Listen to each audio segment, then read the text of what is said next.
பார்த்துட்டு இருக்கிற இந்த இது வந்து உப்பாத்த ஓடை.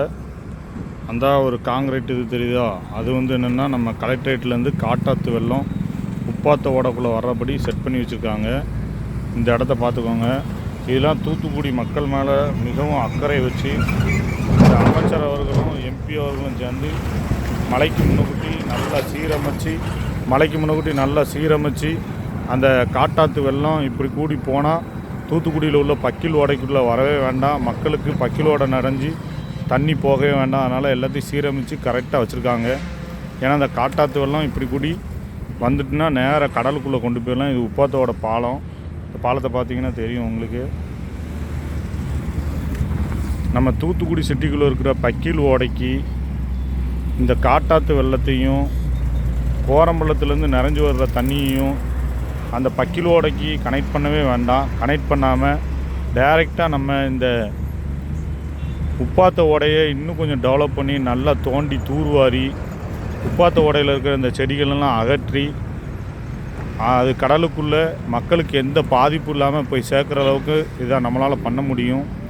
ஆனால் இவங்க மக்கள் மேலே வச்சுருக்கிற அக்கறையும் தூத்துக்குடி மக்கள் மேலே இவங்க வச்சுருக்கிற பற்றுனால உப்பாத்த ஓடையை மட்டும் க்ளீன் பண்ணாமல் நம்ம பக்கிலோடைய பாதுகாத்து பக்கிலோடை மூலிமா தூத்துக்குடி மக்களை பாதுகாத்துட்ருக்கிற இந்த அரசுக்கு நன்றியும் வணக்கத்தையும் தெரிவிச்சுக்கிறேன். இதை கணக்கில் எடுத்து இந்த உப்பாத்த ஓடையை க்ளீன் பண்ணி பக்கில் ஓடைக்குள்ளே காட்டாத்து வெள்ளம் வராதபடிக்கு தடுக்கணும். பக்கில் ஓடை எந்த பயன்பாட்டுக்கும் இந்த மக்களுக்கு தூத்துக்குடி மக்களுக்கு தேவையில்லை. காரணம் அங்கே பக்கில் ஓடையை வச்சு விவசாயம் பண்ணல தூத்துக்குடி மக்கள்.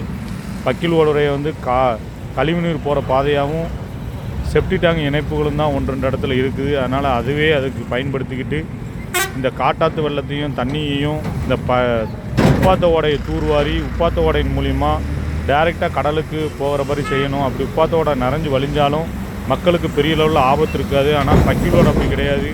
பக்கில் ஓடை நிறைஞ்சு வழிகிறதுனால பொதுமக்களுக்கும் தூத்துக்குடியில் வாழ்கிற மக்களுக்கும் பெரிய பாதிப்பாக இருக்குது. அதனால் 2 அமைச்சர்கள் தூத்துக்குடியை சார்ந்தவங்க இருக்காங்க.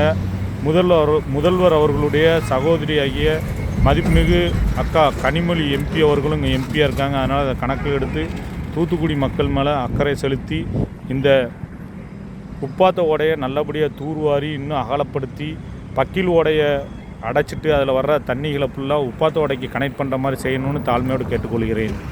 நான் நீலம் PJ பிரதீப் ஜெயசுதாஸ்.